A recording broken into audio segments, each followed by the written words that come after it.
ఉజ్జయిని మహంకాళి అమ్మవారి చరిత్ర ఈనాటిది కాదు. దాదాపు 200 ఏళ్ల నాటి చరిత్ర ఉంది ఉజ్జయిని మహంకాళి అమ్మవారి ఆలయానికి.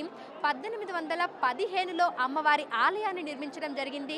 ఇక ఒక్కసారి ఈ ఆలయ చరిత్ర వివరాల్లోకి వెళితే, అప్పట్లో బ్రిటిష్ ఆర్మీలో సికింద్రాబాద్ బోయగూడకు చెందినటువంటి అప్పయ్య అనే వ్యక్తి పనిచేసేవారు. ఆయన ఇక్కడ పనిచేసిన తర్వాత ఉజ్జయినికి వెళ్ళడం జరిగింది. ఉజ్జయినికి ఆయన 1813లో వెళ్ళారు. అక్కడ ఆ సమయంలో కలరా వ్యాధి వచ్చి దాదాపు 1000 మంది ప్రాణాలను కోల్పోయారంట. అయితే ఉజ్జయినిలో ఉన్నటువంటి మహంకాళి అమ్మవారిని ఆయన తన సహోద్యోగులతో కలిసి దర్శనం చేసుకొని కలరా వ్యాధి తగ్గాలని, ప్రజలు ఆయురారోగ్యాలతో ఉండాలని కోరుకున్నారంట. ఆయన కోరుకున్న తర్వాత వారందరూ కూడా, అంటే కలరా వ్యాధి తగ్గిపోయి మళ్ళీ ప్రజలందరూ కూడా సుఖ సంతోషాలతోటి జీవించడం మొదలు పెట్టారంట.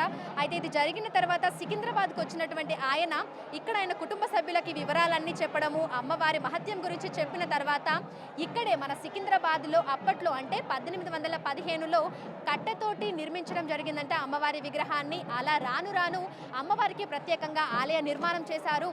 ఆషాఢ మాసంలోనే అమ్మవారిని దర్శనం చేసుకున్నారు కాబట్టి అప్పటి నుంచే అమ్మవారికి బోనాల సమర్పణ అనేది కూడా జరుగుతూ వస్తోంది. దాదాపు 200 సంవత్సరాల నుంచి కూడా అమ్మవారి ఆలయానికి భక్తుల తాకిడి ప్రారంభమైపోయింది. ఆషాఢ మాసంలో లక్షలాది మంది భక్తులు అమ్మవారిని దర్శనం చేసుకుంటూ ఉంటారు.